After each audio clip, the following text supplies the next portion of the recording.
Praise the lord. నేటి దిన వాగ్దానము. యెహోవా నా కాపరి, నాకు లేమి కలుగదు. కీర్తనలు 23 మొదటి వచనము. గొర్రెల మంచి కాపరి అయిన యేసు మనలను తన గొర్రెలనుగా చేసుకొనుటకు తన ప్రాణాన్ని ఇచ్చాడు. మన మంచి ప్రధాన గొప్ప కాపరికి మనం విధేయులమై ఉంటున్నామా? ఆయన పిలుపు వినడానికి మనం సమయం వెచ్చిస్తున్నామా? లేక స్వకార్యాలలో పూర్తిగా నిమగ్నమై ఉంటున్నామా? దేవుడు మన నుండి గొప్ప పారలౌకిక ఫలాలను ఆశిస్తున్నాడు. అది తన కుమారుడైన యేసు వలె మనం ఉండాలి అని. ఈ విషయంలో మనమెంతో సాత్వికంగా ఉండాలి. మనం ఎన్నో విషయాల గురించి వింటుంటాం.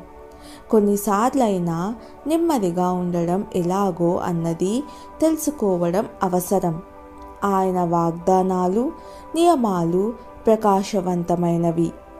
వీటి ప్రాధాన్యతను ధనికులుగా ఉన్నప్పుడస్సలు గుర్తించలేము. కనుక ఆదివారమైన, సోమవారమైన, మంగళవారమైన, అన్ని దినాలు, అన్ని మాసాలు, అన్ని సంవత్సరాలు యెహోవా నా కాపరి అని మనం ధైర్యంగా చెప్పుకోవచ్చు. ప్రార్థన. ప్రియ ప్రభువా, నాకు మంచి కాపరివై నీ మందలోనికి మమ్ము చేర్చుకున్నందుకు కృతజ్ఞులము.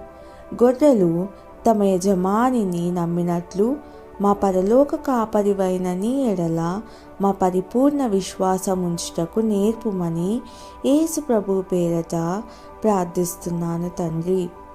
ఆమెన్.